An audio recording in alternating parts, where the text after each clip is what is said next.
Ngayong araw, isang murang tattoo na naman ang ibibigay natin sa tinatuan natin kahapon sa home service dito sa Pampanga. Pang-apat na araw ko na nga pala to na makakasama si client. Tito na nga raw itawag ko sa kanya, wag sir o boss. Grabe, sobrang lupit na experience nito sa 2 years tattoo artist journey ko. Anyway, client requested a tattoo cover-up sa upper outer arm niya. Respect sa mga artist na gumawa previously nitong project na to, pero naatasan ako na ayusin at pagandahin. Kaya eto ako ngayon. Di pa ako expert sa cover-up, pero dahil nagtiwala sa atin ang ating boss, ay Tito Mike nga pala. Kaya naman, gaya ng palagi kong ginagawa, sabi ko sa kanya, gagawin ko best ko sa session para maibigay ang lahat na makakaya ko. Sasagarin ko lahat ng mga natutunan ko sa mga dating karanasan.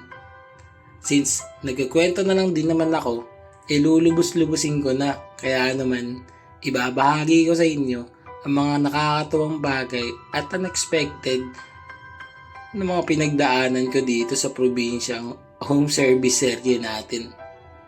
Eto pinakauna. Akalain yun na 4 days inabot ko. Usapan namin 1 day session lang. Kaya naman wala akong kadala-dala kahit na isang gamit bukod sa mga pantatu. Kaya nung sinakay nila ako sa puting van, kinalimutan ko muna ang stereotype tungkol sa ganitong klaseng sasakyan at in-enjoy na lang ang biyahe sa Broom Broom Skr. So far, ito ang pinakamalayo, pinakamatagal at pinakamalaking home service project na nagkaroon ako. Pero masaya ako sa napili kong desisyon sa buhay at di ako nagsisisi dahil sobrang enjoy lahat ng tattoo sessions ko dito sa Angeles, Pampanga. Since laking Tagalog, bihira talaga ako makapunta sa probinsya para magstay. Pero this time, bukod sa trabaho, para na rin akong nagbakasyon. Paano ko nasabing bakasyon? Paano ba naman? Sobrang asikaso ako. Sabihan ba naman ako nang magsabi lang daw kung may kailangan ako? Solid talagang hospitality ng mga Pilipino.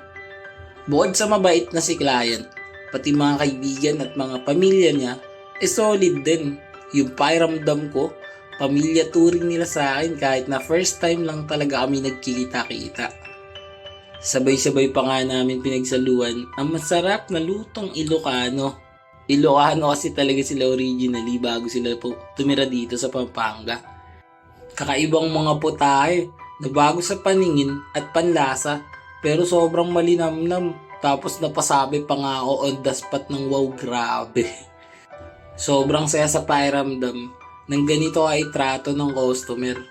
Kung kaya naman, sabi ko kay boss lahat ng umupo sa harap ko, itatatuan ko. Walang makakaligtas. Basta daming kwentuhan, sakitan at mahabang tattoo session in total ang pinagsamahan namin dito. Pero dahil ang haba na ng kwento ko at bago pa mapunta to kung saan, kontakin nyo na ako sa FB page More Than Vlogs. Text o tawagan nyo ako sa cellphone number ko 0970-825-0395. Bago matapos tong video, panoorin at alamin natin ang tattoo client review. Let's go!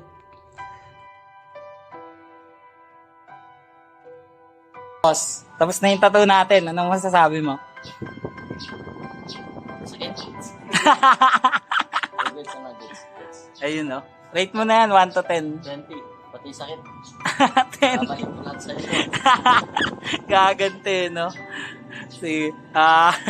Ano nga pala yan, home service natin dito sa Pampanga. Ulit ka pa ba, boss? Meron pa mga bakante. Sige ba, salamat sa tiwala.